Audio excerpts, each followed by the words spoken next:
extract. Iron and ginger will give you back what you lack, and it's the only cure you'll need. We'll have you stepping like a steed. If you're not happy, bring it back. Walker's Pure Extract. Welcome, ladies and gents, to our podcast. So what we're trying to do is introduce a number of scientists and their research to you in a safe environment so that you can learn to love it in the same way that we do. For those of you who haven't heard anything from us so far, we are currently a merry band of four. That would be me, Parmveer. I'm working at USF Health. We have David and Arturo working at Moffitt Cancer Research Center. And we also have Angela, who is not a scientist, but our token nerd. She does all of the things that are not science, so basically all the hard work. Tonight's speaker is a very good friend of ours called Dr. Jacob Scott, who has probably had more career paths than the rest of us have had hot dinners. Tonight he's going to speak to us about his experiences as both a medic and as a scientist. So thanks very much for inviting me tonight. Parmveer and David. It's a pleasure to be here to try to communicate some of the science that we're doing at Moffitt Cancer Center to everyone in a way that's a bit more comfortable and less constrained than the average scientific meeting. So I think starting today it would be best to sort of chat about how I got where I am, which is sitting at a pub in Tampa, and through that maybe someone can see some commonalities with their paths and find something there. So I began, as we all do, sitting in a high school classroom, and I was immediately motivated and caught on by the sort of hubris that the average 15-year-old boy feels when confronted with the possibility of understanding the entire universe with a set of sort of deterministic equations in a physics class. And I remember specifically my teacher at the time, Bob Schertz, was shooting across the class at a high speed, side to side, opening and closing his arms, screaming, expand, contract, expand, contract, expand, contract, trying to describe how sound waves traveled. And I was generally hooked. I remained sort of blindfolded, if you will, to anything besides physics, as I just sort of assumed that I'd found my path and went that way, taking only the minimum necessary of every other science until I got to college. And I studied astrophysics there, thinking that was sort of the way towards the greatest truth, to study these amazing heavenly bodies. And, you know, as an undergraduate, you're shown the known world and very little else. You're shown what we know, and you're shown how we got there. And you're sort of blinded a little bit from what we don't know and what's outside of that truth, quote-unquote truth. And that's fine, because you're 19 and you don't want to be muddled with the concept of the unknown. The college that I went to was the Naval Academy, and so we were sort of forced immediately afterwards to go into service. And so I ended up on a submarine where we studied. I did a bunch of nuclear engineering and was sort of forced at that point to do the most possible of applied sciences, which is the running of a vessel and the making of war as well.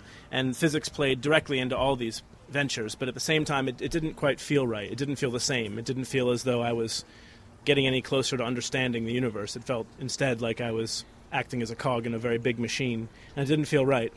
It was what I was supposed to do, and it's what I did. But at the same time, I felt that something was missing, which was the search for truth, the search for meaning. And so when I finished my service after 5 years, I was sort of faced with what to do next. And I was very well trained at doing the sort of Homer Simpson act, turning the lever when the thing goes red and preventing catastrophe. And worse, I was also trained at turning the lever when the thing goes red and creating catastrophe with our missiles. And that didn't jive with my personal morals at that time. So I was getting out, didn't know what to do. I was enamored of this young woman who had asked to be my wife, and she had assented, but we hadn't yet made that happen. I needed a job at the end of whatever path I chose. And so I was sort of faced with doing something I knew, which I knew would not make me happy, or trying something entirely different.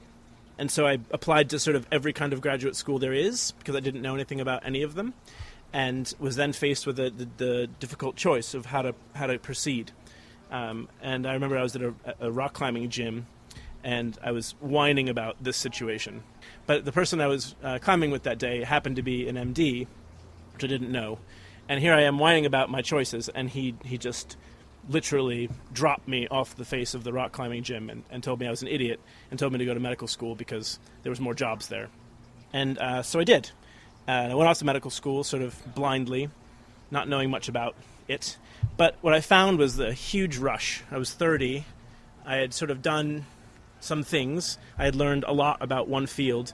But all of a sudden, for the first time, I was thrust into this brand new situation where I was a complete novice. The last time I had taken biology was, so this was 2004, and the last time I had taken anything that remotely considering biology, not counting the effects of nuclear missiles on biological entities, was 11 years prior. So it was really quite a lot of fun. Every class we took was brand new information. It was like being a kid in a candy shop in a way. And then medical school progresses as it does, and you're sort of forced to try to find a path.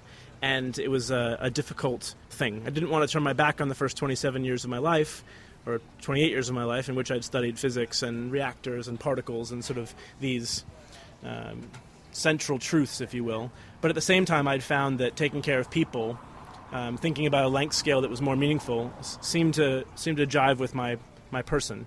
And also, as a person who had just gotten out of the service, many of my friends were dying in service to country, and it seemed like a waste to not use this new knowledge to sort of fend that off. And so I ended up choosing a field in medicine, radiation oncology, which sort of seemed like a nice mixture of my previous skills. There was some nuclear engineering, there was some particle physics, and there was taking care of patients, sick patients with cancer. And so I chose the field because of its crossover with my previous life in physics. But what ended up really grabbing my soul, if you will, it's a bit of a nebulous word to use at a talk like this, but what really ended up grabbing me was the patients themselves and the bravery that is necessary to face a diagnosis of cancer and wake up the next day and decide to have a life anyway. And that sort of motivates me to be a better physician. So I set off training at Moffitt Cancer Center to be a radiation oncologist, and I thought that everything was all right. And sort of a flashback to the previous decision in my life of whether to be a physician or a scientist, the physician who I was rock climbing with had kept in touch with him. And when I finally chose radiation oncology, which, as a side note, is a well-remunerated specialty, he said, well, you only have one decision left in your life, whether you want an outboard motor or an inboard motor on your boat. And to me, that sounded a little bit like acquiescence, and a little bit like not the way I wanted to live the rest of my life, sort of doing my job for money. And I don't think he meant it that way, but it resonated with me that way. And I think from that day forward, I sort of started looking at my job a bit more critically. And I have to say I was equally disappointed and encouraged, because sort of what you learn during medical school is that evidence-based medicine, that is taking care of patients in a way that has been tested by clinical trials, is the pinnacle of what we do as physicians. We don't do anything unless it's been proven previously. But the caveat to that is that you don't do anything unless it's been proven previously. And in cancer, at least, what's been proven previously is that we're not extremely good at what we do. And deviating from that path in the clinic is malpractice and is not a service to your patients. And so for me, the day-to-day practice of my job seemed to be not necessarily the best way for me to spend my energies. And so I started looking for outlets, for research outlets to ask creative questions. And it's difficult to ask creative questions in clinical trials because it's not appropriate. And so I looked toward toward science again. In my previous life, it was physics, as I mentioned, but that's not really the standard path for a physician or for a medic. And so I was offered a position in a lab, a biology lab, from a close friend, and I took it, and I spent about 3 months totally wasting his time and money, killing cells accidentally rather than on purpose, dumping reagents into the wrong dish, and generally dreaming about questions whilst failing to answer the ones that were put in front of me. And I realized that biology is really hard, and it's something that I could never do because of my lack of attention to detail, and it's just not suited to me. And I sort of became a bit frustrated because it seemed like the only avenue open for me for research. And I didn't really know what else to do, so I sort of went back to the clinic and decided to harden myself to this truth and become a clinical trialist and go forward. And then I sort of accidentally happened upon a group of mathematicians working at our cancer center, which seemed like a ludicrous proposition to me, that anyone would be doing mathematics about cancer that wasn't statistics. It seemed like a waste of time, but I decided to go to their talk anyway and see what was going on. And I was immediately hooked. It was a group of people who were asking the sorts of questions that I was taught to ask as a physicist, and doing it in a way that made sense to me, doing it in a way that was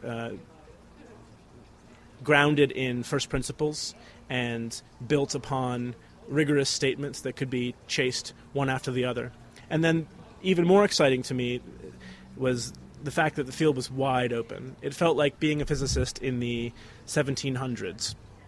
What I experienced in college was that everything really was known, and that you could study the stars, but we knew why they moved, and the best you could come up with was some sort of spectral analysis of something that was so far away that it would never matter. And to me, that was frustrating. To a lot of folks, clearly that's a career, and a lovely one. But it seemed to me a difficult proposition. And so when I found out that there was folks sort of asking these big questions in biology, I really was hooked. The problem was I had zero skills in the field. And so I approached Sandy Anderson, who's the head of the group there, and I was lulled in by some of David's, who's one of our organizers here's elegant game theory models, to sort of try to make some inroads, and ended up starting all over yet again when I joined these folks. And I again experienced the same rush, starting as a brand new grad student at the age of 36 in mathematics. And I guess the rush that I feel working with this group is that I can take whatever question suits me as a clinician, whatever big question I seem to see, and immediately abstract it and answer it in a way that could be meaningful. I'm not tied to any specific biological tool set or my own skill set.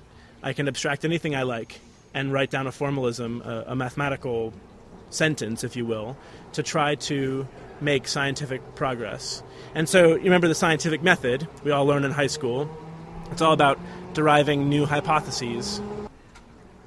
I found that the hypotheses would come quite freely in the clinic, but they're quite often very difficult to test in a laboratory because sometimes the questions don't tightly follow others. But when one is freed from that by the ability to do things mathematically in a sort of creative way, it's a freeing moment. Cancer has 1,000 open questions. We've had the war on cancer since the 40s, and we've invested an immense amount of money in the study. Actually, just the other day, David showed me an Atlantic article that suggested that dumping more money into our current system, our current business system, that is cancer research, may not be the right answer. It seems like what we're selecting for, because the system is set up and success in the scientific system is based on marginal successes. And if you look at the government's way of funding science through the National Institutes of Health, through these other tax and government-funded organizations, they're quite risk-averse, and you can think of them as like a large company. They don't want to invest in crazy ideas. What they want to do is sort of make sure that what they invest in succeeds. And a 1% increase in 1% increase in knowledge to them is a good investment, because you invest a whole lot of money and you get a tiny bit of return. Well, that's a good thing. But in a disease state like cancer, where we know so little of the overall situation, incrementally advancing is really not a success at all. Specifically, if you think about how each time we answer a new question, like in any field, you really sort of open up the amount of unknown by quite a bit. So if you answer one question today, you think of two more tomorrow that you didn't know. And if your advance is incremental, but yet you're opening out the space of the unknown by double what you've advanced, it's sort of almost a losing venture. And so it's a difficult situation to find ourselves in, because the funding situation requires success, and yet the successes we have, the marginal successes that we're forced to try to make, are almost getting us further behind the eight ball. And so we find ourselves in a situation where we have $1 million therapies which give us incremental or no gain at all. And that's sort of the great success you can have as a researcher. And so to try to answer these questions in a different way seems to be meaningful. So together with some of the other researchers in the Integrated Mathematical Oncology group, we've identified some big questions in cancer, specifically, how does it spread? Not just what genes mediate the spread, which is the question typically asked today, but sort of what first principles govern the spread of cancer. And so when we think of a cancer or a tumor arising inside someone, there's the event in which it happens, which, by the way, we don't understand. And then there's its growth, where it begins, which, by the way, we don't really understand.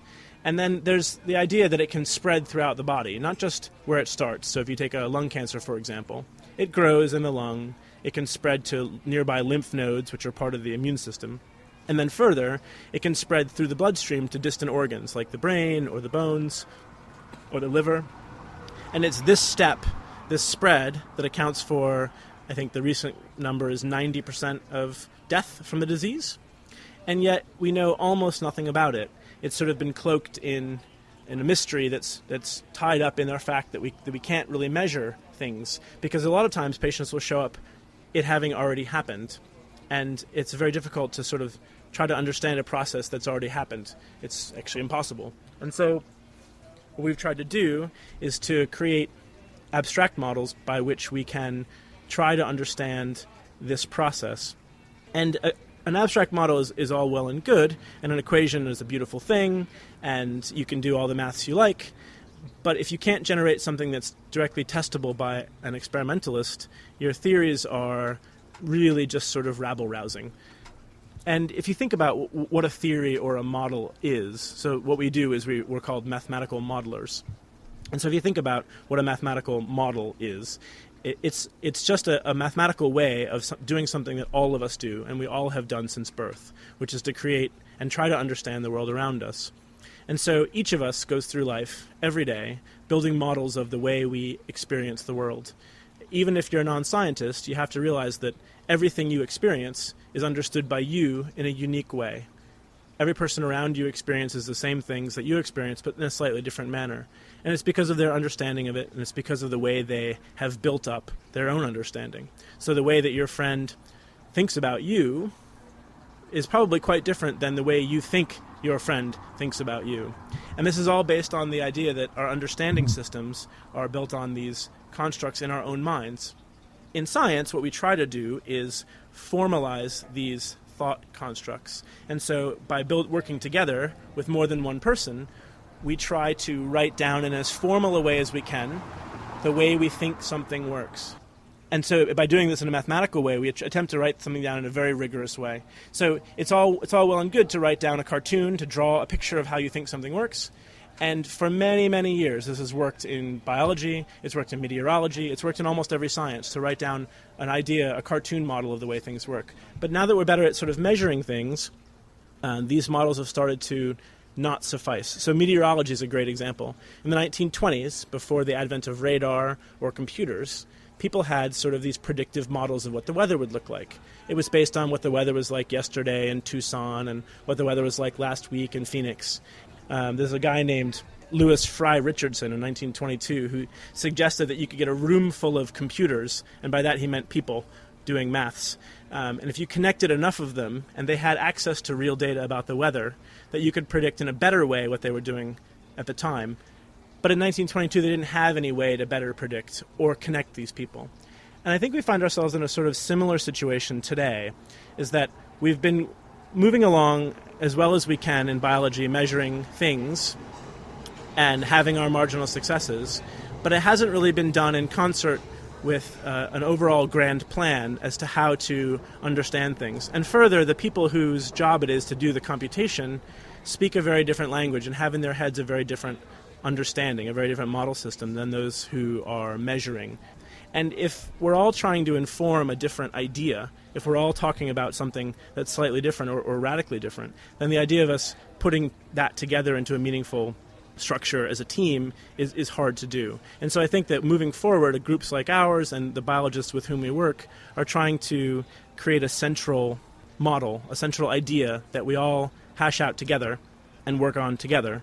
And by doing so, we can be both rigorous and test our ideas and move forward. And I think that the end result of this is the end goal of personalized medicine. And the end questions that we're really trying to uncover is what it is we ought to be measuring. And I think that the biological world has moved towards smaller and smaller and smaller scales. Molecules, genes, down even to the atom, if you will. And in physics, that's the way that we've gone, and the models have worked. But in biology, the model systems that we're understanding from a mathematical or rigorous way don't do a very good job of scaling from that level to the person. And so currently, the models that we work on largely in our group are sort of above a higher scale. We don't think so much about the very smallest level of biological measurement, but instead of the sort of larger scale in the cell level. And by trying to work with biologists to ask new types of questions, we can build models that we hope will inform the biology in a new way. And so we're working on something like metastasis, as I suggested, and we were trying to write down using an engineering model of networks. But just by writing it down in a new way, we've had the opportunity to ask some questions which over the last 100 years have yet to be asked. It's funny because you show a model like we're playing with to someone who studies networks for a living, and they giggle at its how rudimentary and silly it is. But you show the same model to someone who's been studying metastasis from a biological world, and their whole mind is blown by the simplicity and obviousness of it. And it's this sort of connecting of disciplines where I think mathematical modeling in cancer is sort of working to drive forward the science, specifically to bring together a conversation between mathematical and physical sciences with the biologists who are doing the actual work. And I think that's where we're heading. From there, I think there's lots of things going on, but I'll open it to questions. Thank you very much for that, Jacob. We're actually going to take some of the questions that we've got from people. One of the things you just mentioned is this is a weird area for anyone who's, even for a biologist, they've been doing something over and over and over again. Do you think that we actually need to understand cancer to be able to cure it? So it's a great question, and I think that sort of points to really the crux of what we're doing. So I consider myself to be a theorist, and the end goal of a theorist is understanding. But there's an entire other branch of science, which is prediction, and they're sort of approaching the problems from different directions. One's from the top down, which I would argue is the predictive science, and the other is the ground up, which is the theoretical side. And I think the question that you've asked really gets at that exact situation. Do we need to have a perfect understanding from the ground up to affect any better change? Or is it good enough to forget about understanding entirely and just work our way from the top down? And I think the answer is really unclear at this time. So previous to about 15 years ago, I'd say, everyone was going top down. And that was the case in almost all sciences. And you can do okay that way. But I think we're finding more and more that in cancer, at least, I think maybe we've hit a plateau, is what I'm nervous about. If you look at death rates in the last 40 years, they're about flat. We've made some big advances, and the idea that big data is going to come in and save us is tempting. But I'm nervous that the top-down perspective won't get us where we need to go, and that a greater understanding will be needed. That doesn't mean that with our current understanding we can't cure any patients, because clearly we can. But I think until we have a greater understanding of the disease process itself, we're not going to make very many more gains. One of the other things that you've mentioned is that obviously you feel it's important for people who are trained within medicine to be able to apply different aspects of science. How easy is it for you personally to switch from being the applied physician to being able to use something as abstract as mathematics? So I actually wrote down on my notes for what I was trying to say today. One of the lines was, "But really, who am I fooling?" And I think the point there is that I will never be able to be a mathematician in the way that a mathematician is. Nor do I think can any physician, with the exception of a very rare gem who might have been a mathematician in a previous life. But I think that my role instead is to sort of understand enough of the language of the mathematicians to frame the questions in the clinic properly. And that's really the difficulty, I think, in interdisciplinary science. And you know, for the last 20 years or so, we've been talking about, we need multidisciplinary teams. We need multidisciplinary teams. If you don't have any multidisciplinary teams, you're not going to get forward. And in almost every field, not just science. The problem is that you can't just put a mathematician and a clinician and a biologist at a table together and expect magic to happen. The problem is you need... Say again? It's the start of a joke, yeah. You put up a clinician, a math. So what we need instead is we also need some people there who are translating. We need sort of the C3POs, if you will. And whilst I'm not gold nor shiny, I think that's sort of going to be my role, is trying to understand the questions and understand the answers in such a way that the real experts can do their work. And so I think it's impossible to be an effective, truly effective mathematician and a truly effective physician. I hope to be something in between. Do you think your life is more meaningful as this physician-scientist hybrid than as a pure physician or a pure scientist? That's easy, yeah. For me, yes, 100%. But that's me, and that doesn't mean everybody should aim for that. I think that it's a sort of strange place because you have to accept that you're never going to be the best at any of the things that you do. And for some people, that's an impossible task, especially in the highly specialized fields of medicine and mathematics, where once you've gotten to the doctoral level, you've sort of proven at least one thing, which is that you can be really good at something. For a lot of folks who've gotten to that level in any one field, being less than the best in the room is a hard task. And I think in order to be a physician-scientist, you have to almost day one accept that that's your fate. Since this is a very weird field, I think, for people to say, okay, well, you're using maths to try and cure cancer. Do you find that this also reflects in how you try and apply for research funding? Well, the beauty of my current situation is that I'm funded by others as a student, but watching my friends and colleagues around me trying to apply for this sort of new type of funding, it is very difficult because the current, as I spoke about the Atlantic article earlier that was talking about dumping money into the system, it was about Clifton Leaf's new book. What he said there is what we discussed previously, which is the idea that the current funding bodies are set up to fund success at any cost. And if you're choosing success at any cost, it means that you're looking for any variety of success and you're eschewing failure entirely. And I think what we're doing is automatically considered risky because, I mean, you know, to an outsider it does sound sort of like hubris to suggest that I could write down one or two mathematical sentences that fully describe something as complicated as a disease, or that from those sentences I could gain anything of consequence that a biologist didn't get in the last 10 years hacking away at it. And so, yeah, it's hard because we're trying to suggest that what's been happening so far, we're not saying that it's wrong by any stretch, but we're saying that it needs an adjunct, and we're saying that it would benefit from a new relationship. And so anytime you have an established situation and you try to horn in your opinion, it's difficult. But I think we're doing it for the best reasons. And of course, I'm sure with the sequester that everybody feels that potentially their science is going to be the one that's going to feel the pinch. Yeah, but of course ours is the way forward, so we shouldn't be. Of course. Well, thank you very much, Jacob, for your time, and thank you very much to everyone for listening. As we say, this is going to be a regular monthly thing, so please look out for who our future scientists are going to be. And, of course, remember to ask your questions via any one of our social media sites. Thanks again, and good night. Thought we had it figured out till the USTD found that we can get our kicks from this little bottle for the sick. But if they can make it hard to take, morality will surely fill our cups. Drink it up. Ooh. Yeah. Well, he's having moved over to the UK to carry out part of his PhD. We suddenly looked on Facebook one day and we see this picture of Jacob and we think the poor man has been mugged. He's got this massive scar across his forehead. He's got 2 black eyes. It turns out he's developed a love for rugby. Walker's Pure Extract.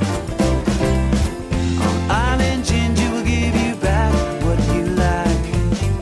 And it's the only cure you'll need. We'll have you stepping like a steed. If you're not happy, bring it back.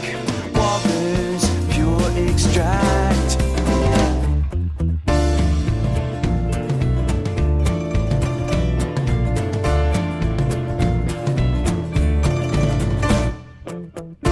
Weights and measures, how does it boil down? The bootlegger's treasure, finding ways to get around.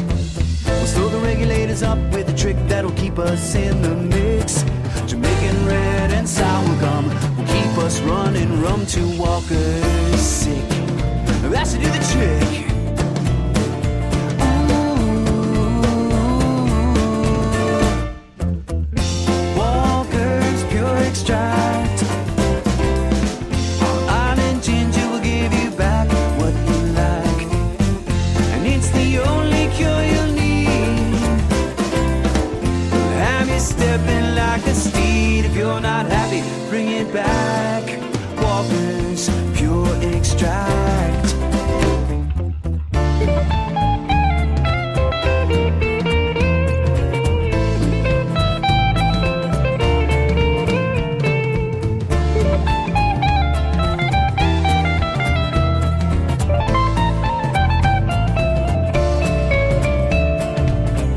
Many thanks go out to the New World Brewery in Ybor, Florida, as well as to Dean Johannesson and The Human Condition for the music track we used today. You've just been listening to a Two Scientists podcast. Now, if you'd like to keep up with our new releases, you can follow us on Twitter at 2SCIS, Facebook or Google Plus using the handle 2Scientists, or for the more old school among you, you can check out our website at twoscientists.org. Thanks for tuning in.